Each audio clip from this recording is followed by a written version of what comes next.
Hi video diary. Hello travel diary. Hello travel diary. Hey travel vlog. Hello travel diary. Hi travel diary. Time to work.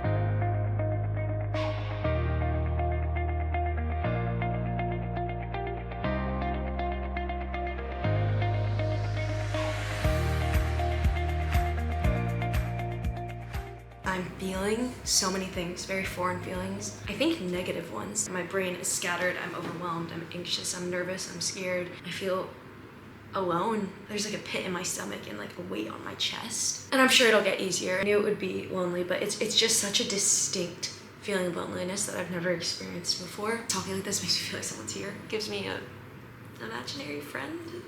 I don't know, I'm losing my mind. Why am I still on the brink of tears? So like, I don't want to say scary, it's just uncomfortable. But I wanted a stretch experience, I wanted discomfort. So this is good. It is 9:59 in the morning. I woke up feeling very calm, peaceful, like still a bit strange. In terms of today, I want to set up some plans for tomorrow. And so I think I'm going to book a walking tour. Hopefully other people will be in my group. I need to send emails for interviews. Thursday, I'll be on the move. Hopefully I'll just increasingly do more stuff. Keep traveling farther and see a bit of Accra while I'm here. I feel very calm and peaceful and even a little bit happy. Okay, so I just left my hotel for the first time. I went maybe 1 minute down the road. I made my first purchases. All of these seem to be what I would call kiosks. And there's like a whole street of them and they all somewhat specialized. Like there was a lot of food vendors and then there was one that had like all toilet paper in it. But it's like all these little ones. Slightly shaking from that experience. Everyone looks at me. No, whoa, she looks different. What is she doing here? Who is that? Almost suspicious way. So that was an interesting experience. If I thought I was a minority in North Carolina, it's nothing compared to here. I accidentally bargained just because I didn't bring that much cash out with me. That was enough tipping my toe in. Finally got data on my phone, which is exciting because that was a majority of my day today. I'm not as disoriented and such as I was last night where I was freaking out, and even though I haven't really done much or immersed myself or not much has changed, just getting my ducks in a row, I feel a lot better. Like I'm feeling very comfortable. Not fully, but much more than yesterday. Yeah, I guess I'll just go through my day. Woke up around 8 a.m. Gotta wake up with the sun. Breakfast arrived at 8 a.m. That was delicious. The food abroad is just so much better. Everything's so flavorful and real tasting. I was on the phone with AT&T trying to work out my data for like 2 hours. I ordered food amidst that, got grilled chicken and fried rice, which was really good. I was just thinking if there was a way for me to compile all of my like goals and stuff at the beginning of this trip and then put clips of me accomplishing them as well as a reflection, that could be interesting. It is 8:35, I have about 25 minutes, and then I need to make sure I have everything packed up that I want to bring with me for the day for my tour. My ride is here, time for my first Accra adventure.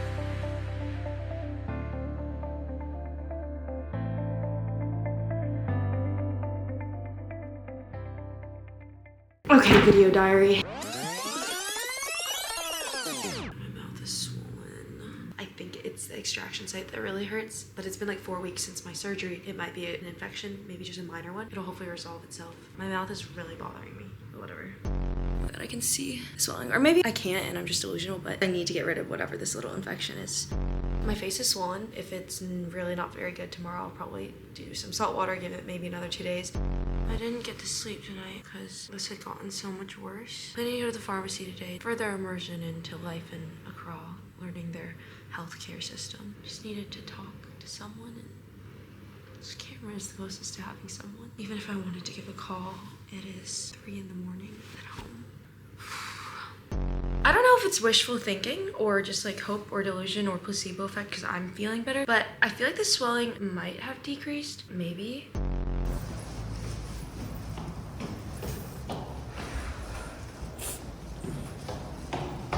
I'm starting the vlog immediately upon making it back just because I need you to see me in the raw state I'm in. My face is still swollen. The inside of my mouth got even more swollen, so honestly the outside might be more swollen. Just got back from the pharmacy. Ibuprofen.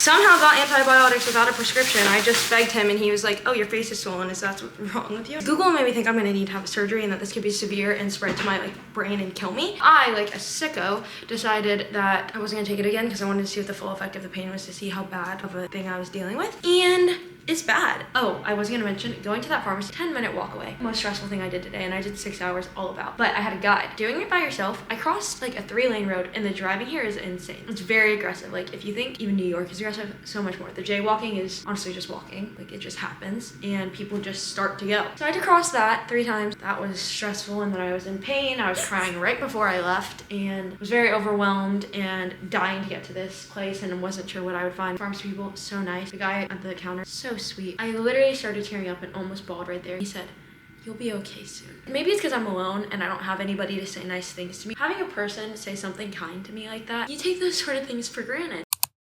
I started this trip out a deer in headlights. Everything was so new and unknown. At the beginning, I remember saying, I kind of don't know if it'll feel this uncomfortable forever or if I'll get very used to it here. And I am very used to it now. I'm so excited to see where I am in 2 weeks. Maybe it'll be just like this, but maybe I'll be chilling. Now there's 3 things I still hope to accomplish. I want to maintain the social life with Kai. Kai is my age, junior at Stanford. One of the coolest girls I've ever met. Just her in her backpack till January. I'm so excited to see like what friends I make. There was another lady on my tour day. I was supposed to connect with her because she's just here with her daughter, getting her daughter situated, but her daughter is literally my age and here for the next 10 weeks. So that would have been great, but you know what? What's meant to be will be. Second thing I want to accomplish here is I want to experience the culture. I think I did a very good job of it when I first got here. I did the walking tour. I was on a different side of town. I think I have touched a lot of corners of life here. Something I noticed today is when I first got here, I was so astounded by the varying levels of development. You're driving a car, you blink, you see huts on the side of the road, what to American standards would be very impoverished, and then you blink and then there's this tall, multiple story modern building. I used to like nearly gawk at the more like impoverished areas because I was like, this is the Africa I was taught.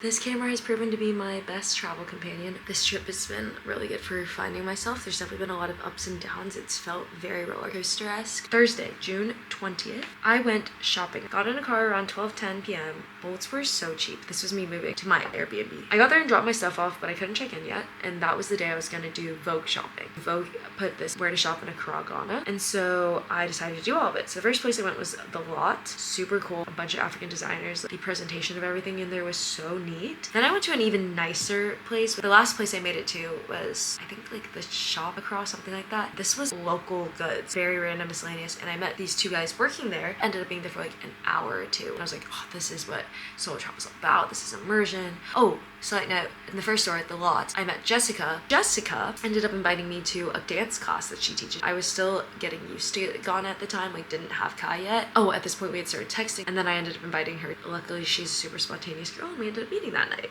These 2 guys that I met at this other place, I saw the guy's laptop, and I was like, what are you working on? He was like, oh, social media, and then we bonded over that, and he was like, oh, I'm an artist, like, super house. I was like, oh, I love house, I do DJ. The other guy DJs, and like actually produces music, and then we started talking about the difference, like Afro house, and then he played his songs for me, the other guy played his songs for me, and like that was super fascinating, and I got to talk about like the little stuff, like I got to talk about like socioeconomic costs of travel, like education. I do find meeting these people from other places, and I'm just asking about all of these like social issue, like guns and cost of living and tourism and gentrification, and I find it all interesting. Eventually I took my leave. Jessica ate, danced. I was gonna try to meet Sunday on Friday. Went to Northridge Cafe, which was by my place. Super cute cafe. At that point, it was the first week I'd been there. The walking tour was the first time getting me out there, and then shopping, I felt more confident. I was taking Bolts, so like that was my first time self-navigating, but I had the Bolts. And then this was gonna be the next elevation of going to meet one of my interviewees, but he ended up going home early, so I had the best strawberry smoothie there. Pancakes, they were fried, totally different taste. Next day, the pottery class I wanted to take reached out. Met 2 girls from Sweden there. They invited me to lunch after, and they suggested the Accra Mall, which was great because I got to see the mall, very modern. That whole conversation was all about social issues. They were appalled with like the guns and Trump, and it really, like I remember thinking in this conversation, in this moment, I really could rack my brain and not think of one nice thing to say about America. Like everyone says America is the best place in the world, and I've always sort of disagreed with that, and there's a million examples that seem better abroad, and I'm sure there will be other examples of things I end up missing about America that I'm glad it'll make me appreciate the States more, but I'm just curious to see what those things will be. Their prisons apparently are like American college dorms. They have ridiculous amounts of paternity leave. Their social welfare net is just, I knew other countries were different, but oh my god, that really highlighted it. And then I went to Elisa Hotel, which was supposed to do work there. Ended up just eating this gas pizza, oh my god, and bomb green smoothie. Oh my god, the food I tried there was so great. Watched the sunset on the roof, which was gorgeous. Next morning I went to meet Sunday. He was super forthcoming. He sat and went through his contact list and made calls for me, and then let me do an interview. The main thing I remember is him telling me that it's like a pendulum. After 2 terms, it just kind of switched between parties, and everything is very economic development focused, so It's not very socially charged politics. I don't know. It doesn't get in the way of their culture and relationships like it does in America. From there, I went to ShopRite. I went to the grocery store with Kai, and then we went out for her birthday. We went to Exhale Lounge. The next day, it looks like I was in the office on Tuesday, and then we went to the spot that she liked. She'd been to before, had a little market, got her a birthday cake. Wednesday, went back to Sunday's office to talk upstairs with the IFAS people. Had an interview with one main guy, Gilbert, Sam, and then 2 others. The other person asked a question that I ended up taking with me to all of my other interviews, which was, is democracy in Ghana backsliding or progressing? Then from there, took my next meeting in a coffee shop. It was with someone with YOTA, which engages youth. The next day, I went to CDD Ghana, did an interview there. I feel like I also interviewed Ross Worthington. Then I went back to the mall. I think I had various errands I wanted to run. Went to ShopRite. Thursday, this was when I was already running out of time in Ghana. It flew by. A month there, I think, really might have let me do all the things I wanted to. I wanted to be here for 5 weeks to maximize 5 weeks in Ghana. Like, I'm sure I would have loved it, but 2 weeks is surely enough. And the next morning, we went all the way out to Bodie Waterfalls. We did this whole hike, 2 miles, hard. You're also on the hike with like 150 school kids on a field trip. Did a crazy, what, like 3-hour ride? I don't even remember how far it was, 2-hour ride. Saturday, oh, it was my last full day. We got brunch, bomb avocado toast from Northridge Cafe. Then we went to a Polo Beach Club. The beach was very chaotic and gray because it was really cloudy. It's rainy season there. I want to go to these waterfalls and I want to go shopping and go look at all this historical stuff. There's pottery class. Oh, and the beaches. I put the beaches down. The next day was my last day and we went and got brunch at some co-working place she knew. And then I flew to Barcelona. I'm in Tunisia. When I landed in Tunisia, unlike with Ghana, I felt almost like this thrill, exhilaration, excitement for what's ahead. I was excited to find that I was excited and not scared. I'm so curious where I'll be 2 months from now. I can't believe I'm abroad for 2 months. There's a language barrier here and I haven't had a language barrier in any of my other travels. It's been a lot of making noises and gesturing and pointing here already. I left Spain on Saturday evening and it is now technically Tuesday morning. I've been in my hotel the past 48 hours. I really want to get mad at myself because I'm in this incredible country. 2.5 weeks feels long, but it's not that long. This feeling of I can't waste this. And so in my head, I'm like, I need to go, go, go. I need to see this whole country. Who told you that? Literally Moorhead, my advisors there added, let's make it part of your GP learning how to relax and learn how to give yourself grace. Rest and self-care is productive. Oh my god, that like made me want to tear up. I don't fully believe it, but I don't even usually say those words to myself. I'm hoping I'm gonna learn some grace and compassion because I'm hoping this will be at a slower pace than my usual life. In Ghana, I actually really want to look back at the travel diary. I look back and I'm like, who was this girl? Like, let me read this different version of myself. I haven't watched the clips back. Like, maybe I'm remembering it more extreme than it was, but I know I was unwell. And I don't really feel that lonely now. I think this trip has also taught me a lot about how much I crave independence. I love being self-sufficient. And it's such a turnaround. Being alone just didn't send me into a spiral. Like, I'd nearly have a panic attack. And now, like, as getting towards the end of being with people so much in the last month in Spain, I was craving being alone. I just thought solo traveling in general would be gut-wrenchingly lonely. I'm fine. I'm honestly like letting a breath out being alone. Like, I'm excited to be alone for the next 2 weeks. It's its own form of recharging before heading back to school where I'll be surrounded by people all the time, which is so weird. That was so invigorating to me. And I don't think I'm less of a social butterfly or extrovert.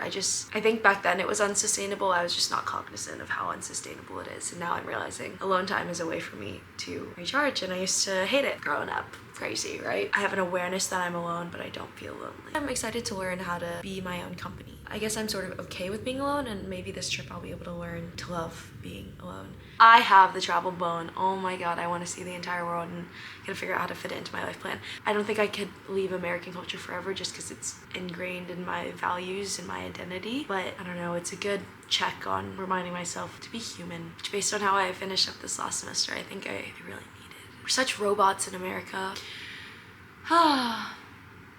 You made it to GP. Girl, there was a point when you didn't even think you were gonna get to have one. You are so much better than you were in June. Your confidence, self-betterment, your mental health, your self-regulation, your self-awareness. You are doing great. I'm proud of you. I'm proud of you. One more day in limbo, and then we hit the ground running. There's so much to see here. This part of my mouth like never wants to give me a freaking break. It's really bothering me. Amazing, yeah, or no? I like to make little video diaries. Hi, baby.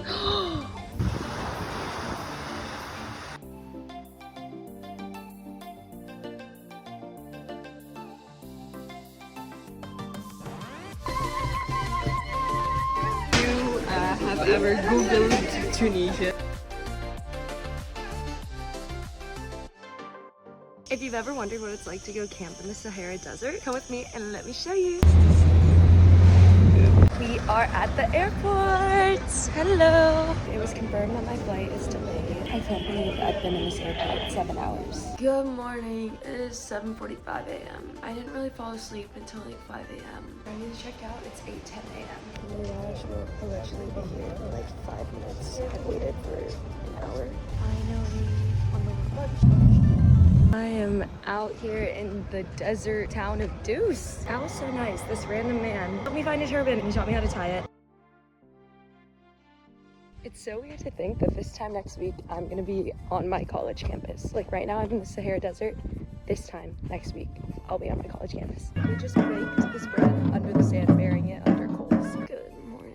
I am at the Luage station. This is my Luage and I'm waiting for enough people to have bought a ticket for it to leave. And I actually have no clue where we're going. My tour guide from the desert said to just take this, and then when I arrive at the stop, tell them I want to go to Tunis, and then it will take me all the way there. So we will see. On my Luage to Tunis, it'll be like 6-7 hours. Luage station. And 3 days later, we are back where we started. We made it home.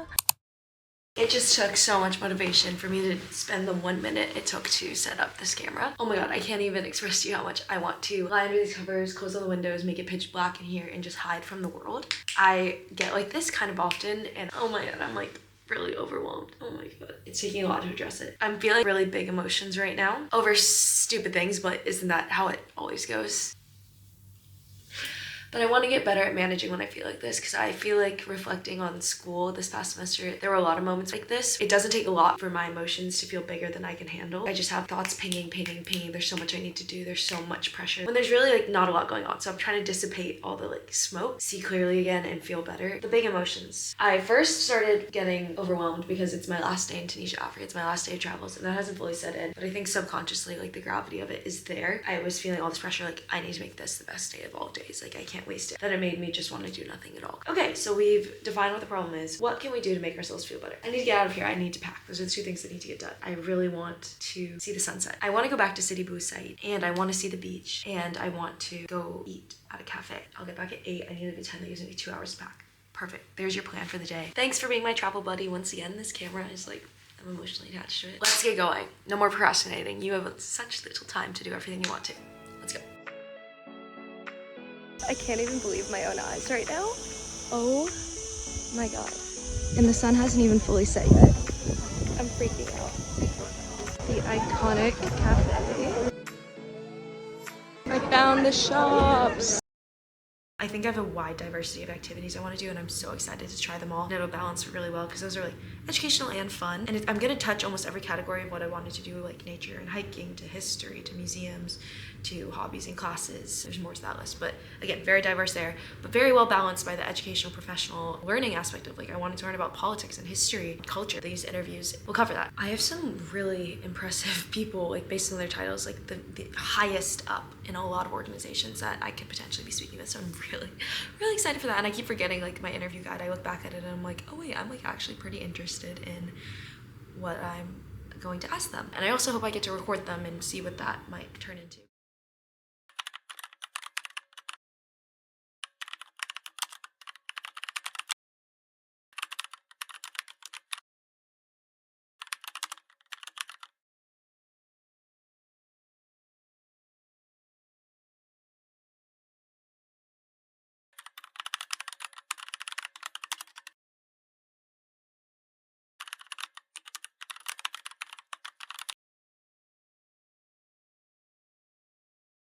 I work in the youth sector in Ghana. I've done that for about 22 years now. My work is really in the intersection of youth policy and practice. We've recently started to expand across Africa, starting with about 10 countries thanks to funding from the Ford Foundation. But our work is typically donor funded. So we've had funding from probably almost every kind of bilateral or international agency, yes, including the United Nations.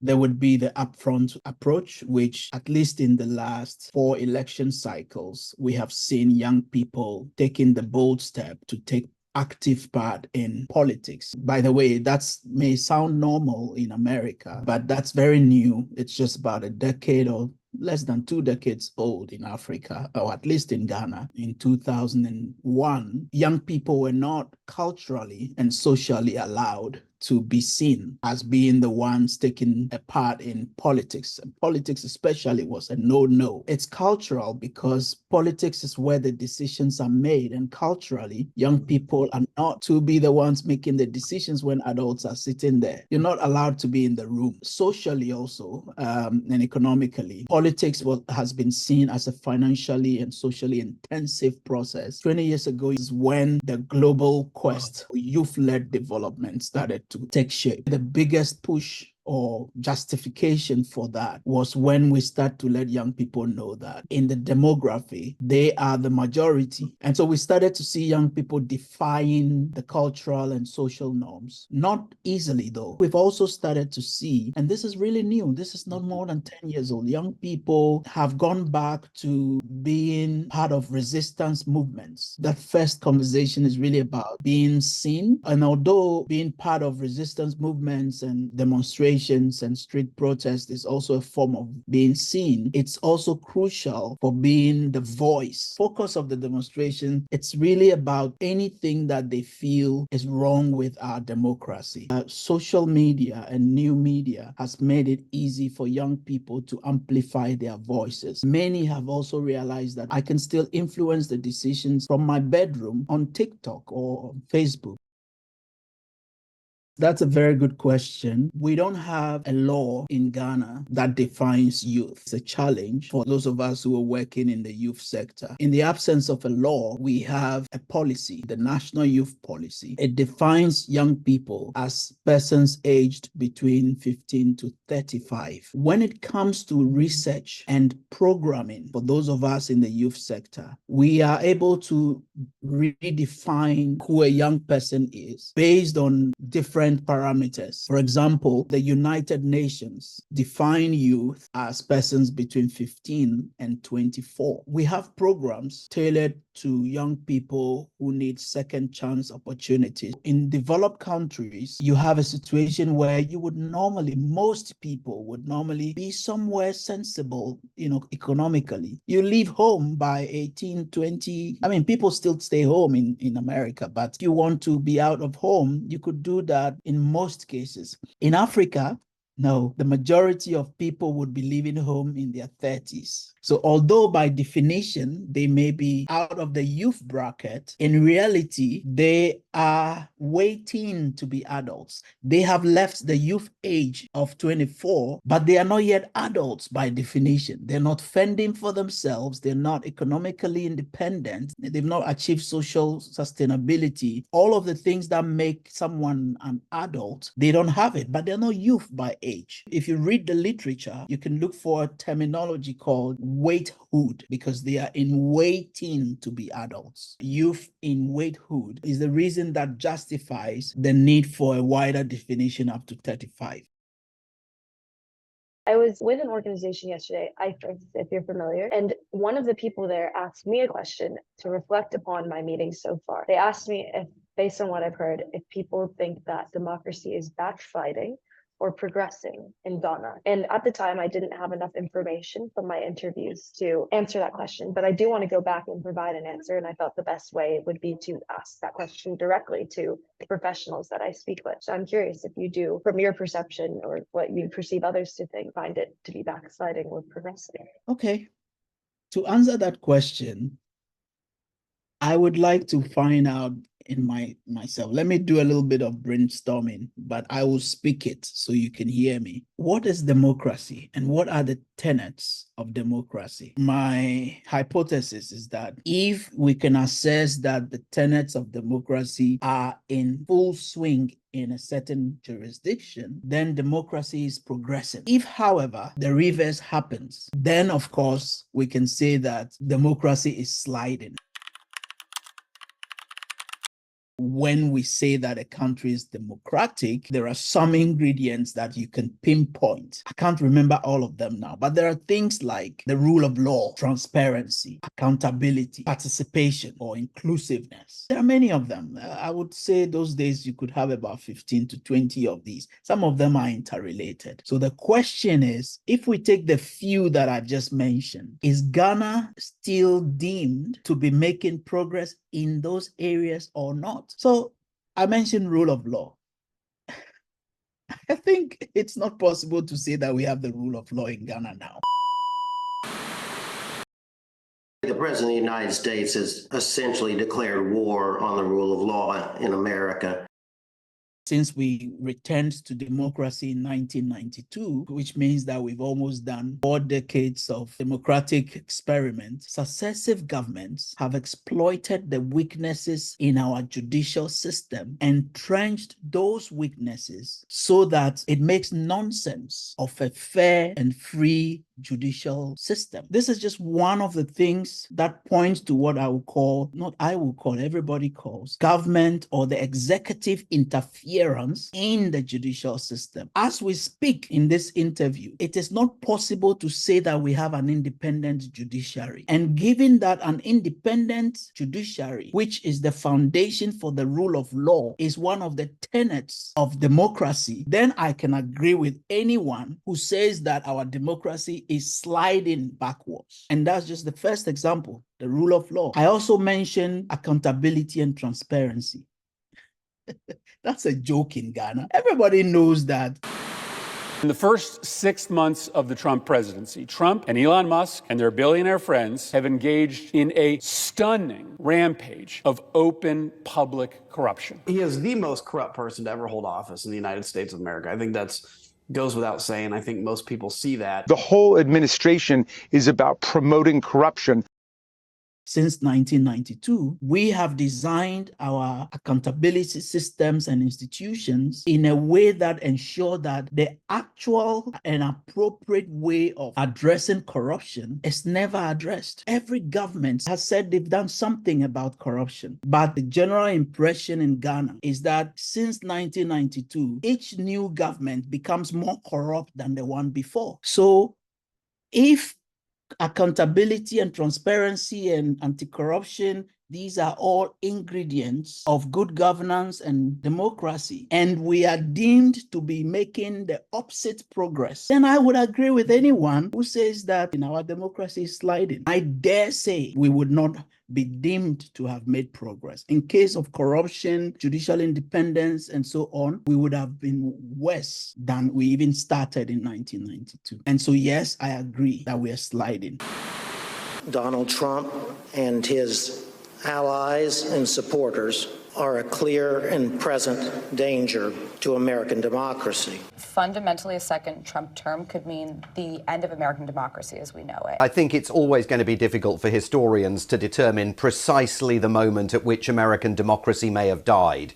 But it's possible that it died with those deportation flights that Donald Trump ordered of Venezuelans, sending them on planes to El Salvador and Honduras in direct, flagrant contravention of a judge's court order.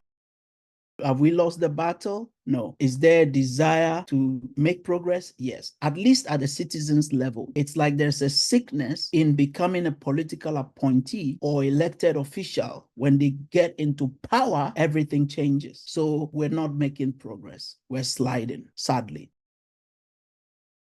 The last interview I was in, they similarly said the evidence and the facts would show that we are backsliding. And yet he would make the statement that in a way he thinks that democracy here is progressing despite that. And he had a few things, I guess, outside of what you call, or what is called, the tenets of good governance and democracy that he said give him this hope, and he thinks that a lot of people have this hope. And so he ended up making the statement that he'd go more on the side of progression rather than backsliding, which was interesting. The question you asked is whether democracy is sliding in Ghana, but it's a different question from whether democracy is good for Ghana. or appropriate for Ghana. When democracy slides, it is not democracy itself that just decided to go backwards. If we stick to the tenets of democracy and we are still sliding, then we know that the problem is not us, it's democracy. Up to this point, we have not lived up to even 50% of the tenets of democracy. So I cannot say that we should stop every effort of democratic consolidation and go back to the era of military rule or any of the alternatives. Ghana has an extensive history of coup d'etats and military rule and instability, so that instead of being the star of Africa, sometimes we look at our past and we see how military rule and instability cost us a lot of problems. So I cannot sit anywhere and say that maybe we should go back there. No, I think at the first instance, let our leaders, both young and old, subject themselves to the tenets of democracy. In Ghana now, no institution that is democratically created to be independent is actually independent. We have bastardized every state institution that is supposed to keep us as a good democratic nation. So it's not democracy that is the problem. It is us who have caused it not to work. In America, are there not problems with democracy? There are problems with so many. Yeah.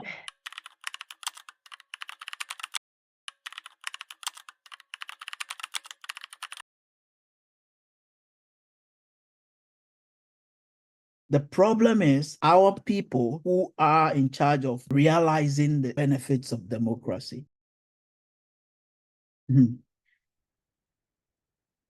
Well, that's a very good question, but I don't know.